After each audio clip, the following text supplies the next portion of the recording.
Un gusto, buenas noches. Soy María José Murillo Gómez, estudiante de la Universidad Estatal Amazónica de la carrera de Educación Básica. Tengo el placer de contar con la presencia de la licenciada Enriqueta Gómez, docente de la Unidad Educativa Hermano Miguel de la ciudad de Machala, a quien quiero agradecer por su colaboración en esta entrevista, la cual tratará sobre el rol del docente en la solución de conflictos internos. Licenciada, buenas noches. ¿Cómo está María José? Buenas noches. Me gustaría, antes de entrar directamente al tema fundamental de esta entrevista, que usted nos cuente desde hace cuánto tiempo ejerce usted la función docente. Cuando me haces esa pregunta, María José, ya me invitas de alguna manera a que recuerde ya algunas experiencias vividas. Pero para responder literal a tu pregunta, ejerzo la docencia, yo diría que formalmente desde el año 2000. Cuando digo formalmente desde el año 2000, es porque ya antes del 2000, cuando todavía en nuestro país y en algunas de nuestras ciudades, habían aquellos centros de enseñanza como academias de corte y confección y cosas como esas. Entonces yo ya daba clases ahí, de lo que hoy doy clases, que hoy se llama lengua y literatura, pero en aquel momento se llamaba castellano. ¿Verdad? No pensé que me iba a formar académicamente en esta área, pero resultó que ya de alguna manera estaba guardado en el destino, ¿verdad? Que yo sea docente de lengua y de literatura. Licenciada, ¿cuál fue el motivo por el cual usted escogió esta carrera y qué recomendación daría a quienes nos estamos formando como futuros educadores? ¿Cuál fue el motivo por el que escogí esta carrera? Yo no podría decir de pronto María José porque a lo mejor resultaría mentirosa, pero si lo dijera igual me lo creyeran, ¿verdad? No es una cosa que lo pensé desde niña. No, no, yo recuerdo que yo jugaba a ser doctora, jugaba a ser abogada, ¿verdad? Es más, mi madre muchas veces me presentó ante la familia como la futura abogada, ¿verdad? Pero llegué a estudiar, en primera instancia estudié inglés y dije, bueno, voy a ser docente de inglés, pero realmente siempre me incliné por aquello de leer. Siempre mi mamá me enseñó que leer también era viajar, y ya que no siempre había el dinero para viajar, entonces viajaba a través de la lectura porque conocía. Entonces me apasionó siempre lo de las letras y entonces luego dije, no, no, vamos a formarnos en lengua y literatura y no me arrepiento. Yo suelo decirle a mis estudiantes porque soy docente de terceros de bachillerato, entonces les digo a mis estudiantes siempre, tienen que estudiar aquello que les gusta, porque cuando uno ama lo que hace, entonces uno se apasiona en aquello y lo va a hacer bien porque lo va a hacer con amor. Entonces aquí ya tengo la recomendación para ti y para aquellos que están formándose para la docencia. Realmente estudien docencia porque les guste, no estudien docencia por accidente, porque uno de los secretos para ser docente es involucrarse en aquello que se van a encontrar en el aula, involucrarse en lo que vamos a ver en los patios, involucrarse con el estudiante, que viene siendo la razón de ser de esta profesión. Eso, recomiendo entonces que amen ser docente y que le echen ganas. Listo. Como sabemos, el docente desempeña un papel fundamental en el aula, siendo un modelo a seguir para los estudiantes, teniendo en cuenta esto. ¿Cómo reacciona usted ante algún conflicto? Mm, Yo diría, María José, como dije hace un momentito, ¿verdad? Si usted ama lo que hace, yo creo que va de la mano aquello que nosotros nos vamos formando cognitivamente con la inteligencia emocional. Entonces sería fácil si de pronto nos encontramos con un estudiante que no cumple o con un estudiante que de pronto falta frecuentemente a clases, sería fácil solamente levantar la voz y solamente exigirle que tiene que cumplir, ¿verdad? Yo soy docente y voy a decir en este espacio lo que suelo decir en el aula. Como soy docente y además de ser docente, no soy una docente de cuerpo delgado, yo soy una mujer gorda. Entonces yo les digo siempre a mis estudiantes, no vamos a formar 5 filas, vamos a formar 4 porque yo quiero caminar entre ustedes. Al caminar entre los estudiantes, nosotros podemos ver más de cerca el rostro de ustedes, los estudiantes. Y entonces nosotros, al menos para mí, yo digo que los ojos expresan demasiado. Los ojos son el espejo de esa alma que tenemos guardada. Y entonces, ¿cómo soluciono el conflicto?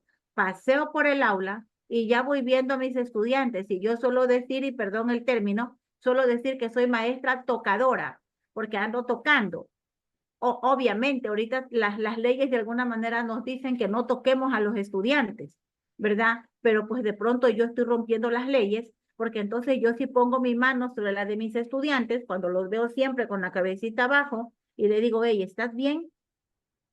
Entonces, porque detrás, María José, detrás de ese estudiante que falta, detrás de ese estudiante que llega tarde, detrás de ese estudiante que no cumple, no siempre podremos decir que hay un estudiante vago, porque es fácil decir es vago, es un irresponsable. No, no, hay un joven con una realidad, con una historia personal diferente a la nuestra y que a lo mejor está librando una batalla emocional en su casa. Entonces, ¿cómo poder lidiar con esos conflictos? Yo me atrevo a decir que tocando el alma de nuestros estudiantes. Pero para eso, otra vez recapitulo y digo, necesito amar lo que hago porque entonces me voy a involucrar en lo que estoy viendo y en lo que vivo a diario. Eso no quiere decir que no sea una docente complicada. Cuando digo complicada es porque también soy exigente, pero también soy un ser humano, o sea, soy sensible, tengo que ser empático, ¿sí? No ceder siempre, pero sí saber en qué momento tengo que ceder. No sé si respondí a tu pregunta, María José. Sí, claro que sí. ¿Me puede mencionar algún conflicto que se le haya presentado durante su profesión? ¿Algún conflicto que se me haya presentado durante mi profesión? Mm, Creo que era el 2016, ¿verdad? Y entonces tuvimos, donde yo trabajo, tuvimos un estudiante que vino de España. Entonces, el contexto en el que un joven se forma en España es diferente a cómo se forma en el Ecuador, ¿verdad? Y entonces, esta niña eran dos, no eran hermanos, pero coincidentemente dos estudiantes que habían estado en España, habiendo nacido en el Ecuador, habían estado en España por mucho tiempo, vinieron acá a terminar el tercero de bachillerato. Entonces no estaban acostumbrados a cómo es una escuela en el Ecuador. O de pronto no se habían encontrado con una docente como Enriqueta. Déjame decirte aquí que en el aula no soy Enriqueta, no, soy la profe Pachi. Si la entrevista lo permite, te voy a contar la historia por qué.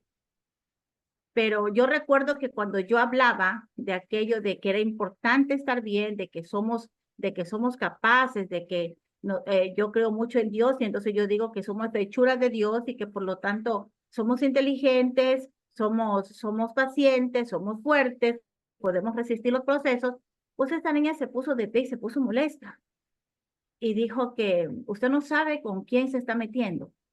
Entonces yo recuerdo que yo la miré y le dije, no, sí sé con quién me estoy metiendo. Me estoy metiendo, me estoy involucrando con una docente, con una niña, le dije yo, con una niña valiente, una niña responsable, una niña fuerte, y una niña que al igual que la profe Pachi tiene una realidad personal que de pronto no es tan bonita, pero sí sé con quién estoy tratando. Además que sé que eres hija del Señor Dios. Entonces no le gustó mucho el jovencito español, ¿sí? Se puso de pie y dijo que por favor, o sea, no diga eso, que él no estaba de acuerdo y le dije, bueno, está bien, no estás de acuerdo, mil disculpas, entonces vamos a seguir con la clase. Realmente no me sentí tan bien, porque también para mí era como la primera vez que me había encontrado con dos jovencitos así, pero para abreviar la historia, pasaron unas semanas ya donde yo trabajo, ¿verdad? No es un colegio religioso, pero hay un departamento de la fe del cual yo formo parte. Entonces llegó primero este jovencito y dijo que si podía pasar. Entonces le dije que sí, que podía pasar. Hizo una conversación conmigo. A partir de ese momento, María José, era él y era la niña, ¿sí? Porque él le contó luego toda la conversación, los que venían a la oficina y muchas veces la oficina, el departamento de la fe estaba con otros jóvenes con los que estábamos conversando, ellos llegaban y no les importaba sentarse en el piso. Y yo decía, vayan por una silla, acá tenemos la oficina, vayan por un... No, estamos bien aquí. Y entonces el día en que fue la exposición o la disertación de su tema de los exámenes de grado, entonces él llegó, este joven llegó, tenemos contacto todavía a través de las redes sociales, y llegó y dijo que no se quería ir sin que yo le dé un abrazo.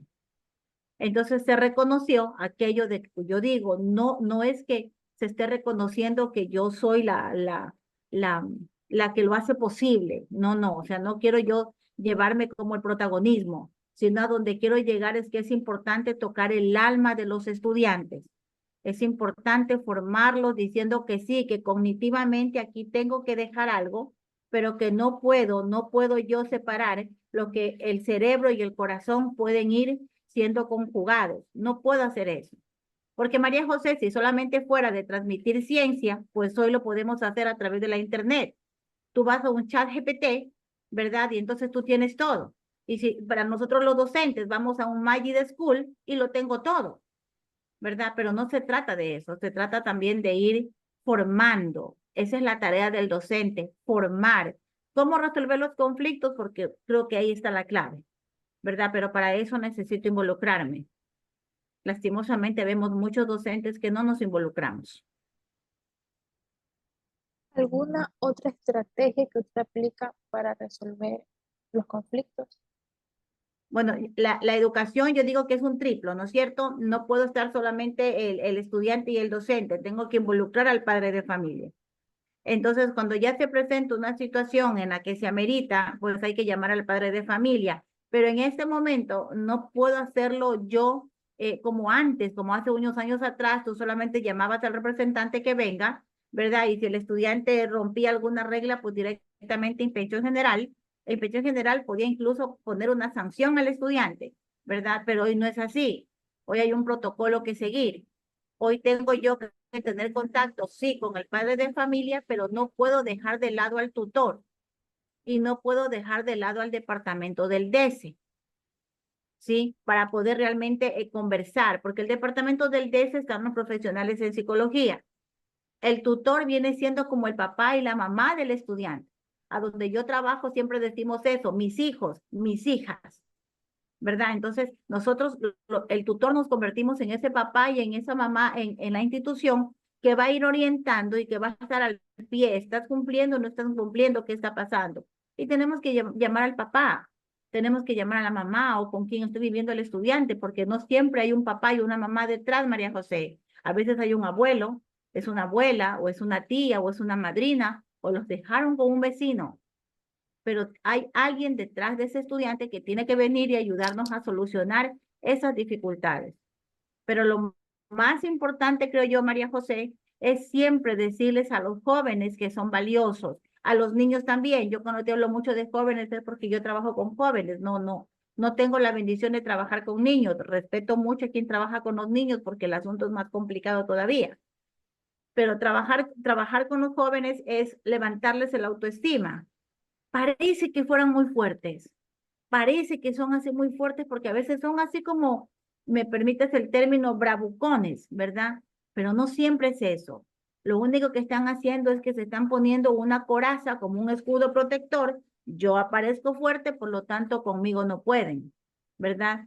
Pero no siempre es así, no es que son así realmente bravucones. Ahí detrás, guardadito, hay un joven o una joven sensible, una joven que de pronto está lanzando un grito desesperado, ¿sí? Entonces, nosotros los docentes debemos ser empáticos, no somos un simple transmisor de conocimientos, porque ya digo, para eso está el Internet y lo hace perfecto, ¿verdad? No, no, nosotros los docentes tenemos que preocuparnos de formar. Ustedes los jóvenes, y digo ustedes porque tú eres una jovencita, ustedes los jóvenes se educan en la casa, pero en la institución que viene siendo su segunda casa, casa académica uno, pero segunda casa, ¿verdad? Es para formarlos. Y cuando digo formar, pues también hay que irles de alguna manera tocando el alma para poderlos formar para la vida. Agradezco su colaboración, licenciada Enriqueta, por esta entrevista y muchas gracias por compartirnos su experiencia. Ok, pero no quiero concluir sin animarte a ti y a todos los que están estudiando. A ti que es un poco complicado de pronto estudiar la universidad en línea, cuando de pronto muchos fuimos a las aulas y tuvimos ese contacto, como dicen ustedes, de face to face, ese contacto en físico que es tan importante. Y es precisamente la docencia la que yo pienso que la inteligencia artificial no la va a poder reemplazar, porque es esa interacción humana la que lo hace único. Entonces, animarte a ti, animarte a todos aquellos jóvenes, ¿verdad? Que están librando 51.523 batallas diarias, ¿verdad? A que por favor resistan el proceso. Las mujeres que me están escuchando hoy, ¿verdad? La docente que seguro te mandó a hacer esta entrevista, si es una dama, sabe cómo es el proceso de un parto, ¿verdad? Entonces, ustedes los jóvenes, aunque les parezca, no estén muy de acuerdo con la metáfora que yo voy a emplear, pero comparo el proceso de ustedes con el proceso de un parto. Ustedes están en el proceso de un parto. El alumbramiento es cuando tú ya consigas tu meta, pero para eso, ¿qué necesitas? Resistir el proceso. Por favor, no tiren la toalla. En este momento hay tanta violencia e inseguridad en el país, estamos de alguna manera que no sabemos si salir o no salir, qué voy a hacer, qué va a pasar mañana, pues no queda más primero, ya digo, si estoy creyente, confiar mucho en el Señor Dios, obviamente no descuidarme de lo que, de mi alrededor, de los míos, pero por favor resistan el proceso, especialmente a usted, María José, que me ha hecho la entrevista, resiste el proceso, no te rindas, la meta está a la vista y solo va a depender de ti. ¿De acuerdo? Vale, Agradecida por la entrevista, espero haber sido de ayuda. Un abracito. muchísimas gracias.